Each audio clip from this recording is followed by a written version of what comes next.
Omukoro ogu gushyikiruho abany'eishengyero bombi kandi bashabire abatuura okwehara entaro z'ebyobutegetsi ezitari mu ntunguka z'ebyanga byabo.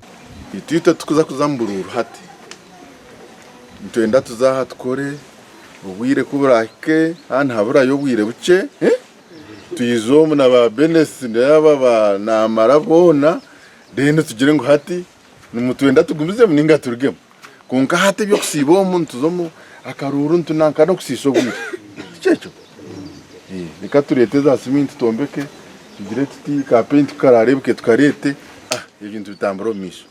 Abany'eishengyero bagarukire barabara bazire kurekera government buri kimwe kureka ngo nabo bagire icyo bakora ahabwe ntunguka y'amashomero gabo. Aho ukareba ibiri no kubiri ukarebera so kubiri ukireba abashomero hata baryo kwe n'abantu bakuru munonga hatogiro turiyare itwe nk'abantu ntwaraje muganyenda kubasima kugira ngo mutiremo muranga gukwenda kwimusya abana bitu bakagira bagira bata abashomera.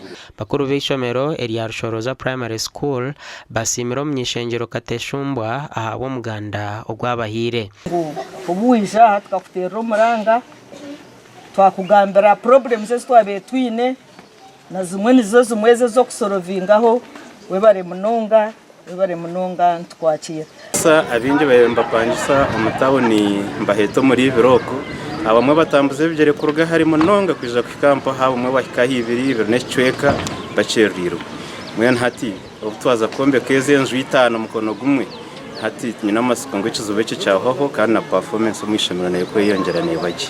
Na bwanyuma Kateshumbwa ikira ishomero rya St Joseph's High School Rushoroza ati abahereza miliyoni 5 okumariro kwombeka gasha kwa Michael atwakiri.